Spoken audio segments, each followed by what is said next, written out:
মৰমৰ ছাত্ৰ-ছাত্ৰীসকল প্ৰথমতে সকলোকে আমাৰ ইউটিউব চেনেলটো স্বাগতম জনাইছোঁ আৰু তোমালোকৰ যি HSLC এক্সামিনেশ্যন 2024 যি প্ৰেক্টিকেল এক্সামিনেশ্যন সেই প্ৰেক্টিকেল এক্সামিনেশ্যনৰ তোমালোকৰ প্ৰগ্ৰেম অলৰেডি সেবাৰ ফালৰ পৰা মানে যিখন প্ৰগ্ৰেম সেই প্ৰগ্ৰেমখন দিয়া হৈছে আৰু তাতে তোমালোকৰ এক্সাম ক'ত হ'ব আৰু কেতিয়াৰ পৰা ষ্টাৰ্ট হ'ব সকলোখিনি তাতে দিয়া আছে আৰু সকলোখিনি তোমালোকক ক'ম আৰু ভিডিঅ'টো ষ্টাৰ্ট কৰাৰ আগতে তোমালোকে আমাৰ চেনেলটো ছাবস্ক্ৰাইব কৰা নাই অনুগ্ৰহ কৰি আমাৰ চেনেলটো ছাবস্ক্ৰাইব কৰি লগত এখন নটিফিকেশ্যন বেলটো টিপি ৰাখিবলৈ নাপাহৰিবা যাতে আমি আপলোড কৰা সকলো ধৰণৰ এডুকেশ্যনেল ভিডিঅ'ৰ নটিফিকেশ্যন তোমালোকে লাভ কৰা যিসকলে আমাৰ চেনেলটো ছাবস্ক্ৰাইব কৰিছে তেওঁলোকলৈ অশেষ ধন্যবাদ আৰু এইখন হ'ল তোমালোকৰ HSLC প্ৰেক্টিকেল এক্সামিনেশ্যন 2024 কাৰণে আৰু তোমালোকৰ যি প্ৰেক্টিকেল এক্সামিনেশ্যন সেই প্ৰেক্টিকেল এক্সামিনেশ্যনৰ ডেটটো দিয়া আছে তোমালোকৰ 2 ফেব্ৰুৱাৰীৰ পৰা ষ্টাৰ্ট হ'ব 2024 2 আৰু 3 তাৰিখে হ'ব তোমালোকৰ প্ৰেক্টিকেল এক্সামিনেশ্যন আৰু মৰ্ণিঙত আছে এয়া কম্পিউটাৰ ছায়েন্স মিউজিক ডেন্স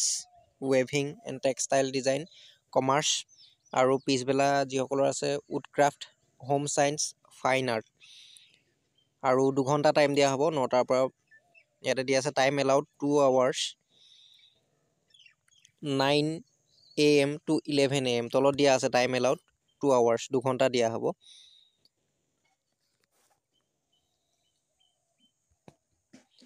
ইয়াৰ পিছত তোমালোকৰ 3 ফেব্ৰুৱাৰীত আছে জাৰ্মেট ডিজাইনিং ৰিটেইল ট্ৰেড তাৰপিছত এইখিনি দিয়া আছে প্ৰাইভেট চিকিউৰিটি NSQF তাৰপিছত health care agriculture horticulture tourism hospitality যাৰ যিখিনি আছে সেইখিনি তোমালোকে চাই ল'বা আৰু যদি তোমালোকৰ প্ৰেক্টিকেল এক্সামিনেশ্যনৰ যিখন মানে প্ৰগ্ৰেম সেই প্ৰগ্ৰেমখন লাগে যদি তোমালোকে কমেণ্ট বক্সত কমেণ্ট কৰি জনাবা আৰু মই তোমালোকক মানে ফোন নাম্বাৰ দি দিবা তাতে মই চেণ্ড কৰি দিম আৰু ইয়াতে তোমালোকৰ ইয়াত দিয়া আছে এক্সামিনেশ্যনখিনি ক'ত মানে কণ্ডাক্ট কৰা হ'ব ইয়াত দিয়া আছে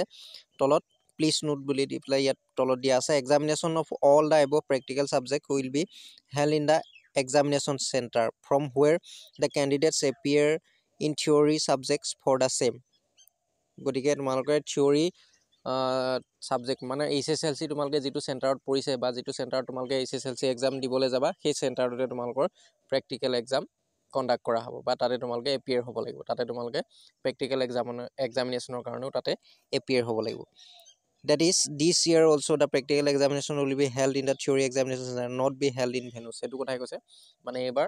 তোমালোকৰ প্ৰেক্টিকেল এক্সামিনেশ্যনটো সেই থিয়ৰী এক্সামিনেশ্যন য'ত হ'ব সেই চেণ্টাৰতে তোমালোকক মানে কণ্ডাক্ট কৰা হ'ব স্কুলত কণ্ডাক্ট কৰা নহয় আৰু যদি ভিডিঅ'টো ভাল লাগিলে অনুগ্ৰহ কৰি যিমান পাৰা তোমালোকৰ ফ্ৰেণ্ডৰ লগত শ্বেয়াৰ কৰিবলৈ